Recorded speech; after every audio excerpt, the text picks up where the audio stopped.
I'm back on this gorgeous morning at Saratoga on the wash rack.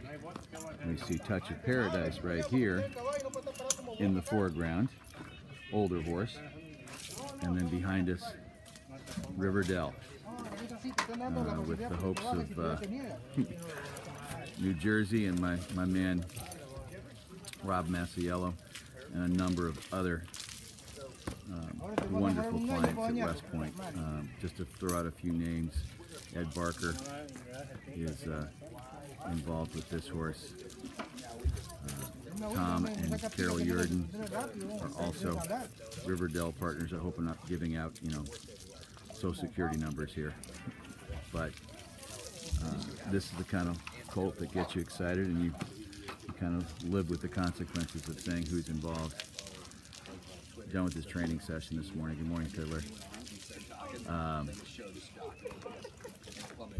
We're over just with Terry and a couple of more wonderful clients watching this dude on the wash rack. It's a live broadcast. Showing off a little Periscope action.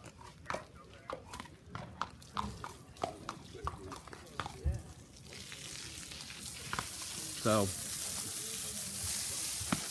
as I said, this is a colt for those that are joining and unfamiliar with the Dell story. He is a stunning horse. He's a horse that we bought for a pretty significant amount of money. He was the most expensive horse we bought this year at the 2-year-old and training sales down in Ocala, Florida. He brought, I believe, $580,000. He's the son of Arch.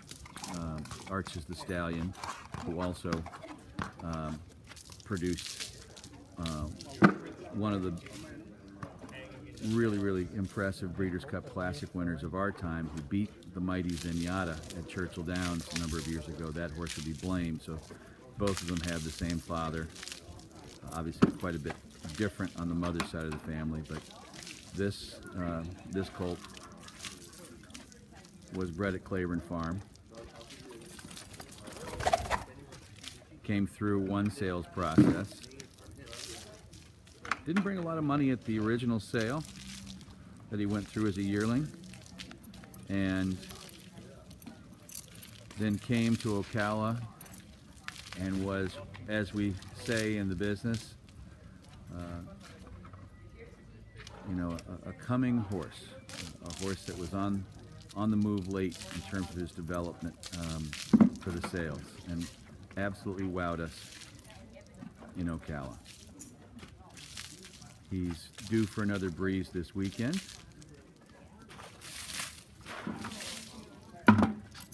And we're going to try desperately to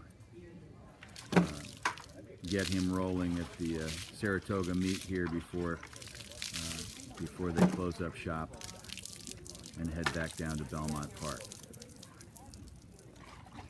I think those of us, good morning, Rob. I think those of us that are, true fans of the game and are excited about this colt are maybe hoping that there's a maiden special weight on the undercard of Travers Day for 2-year-olds that could fit. Although I don't, I posed that idea to our trainer Tom Albertrani this morning, and he gave me a non-committal shrug, which is kind of what he does when he's not going to commit. But I would say a couple more breezes is what I talked to Tom yesterday about, is really what I think is going to be necessary based on my conversations with him. A couple more breezes does put you right around that time. So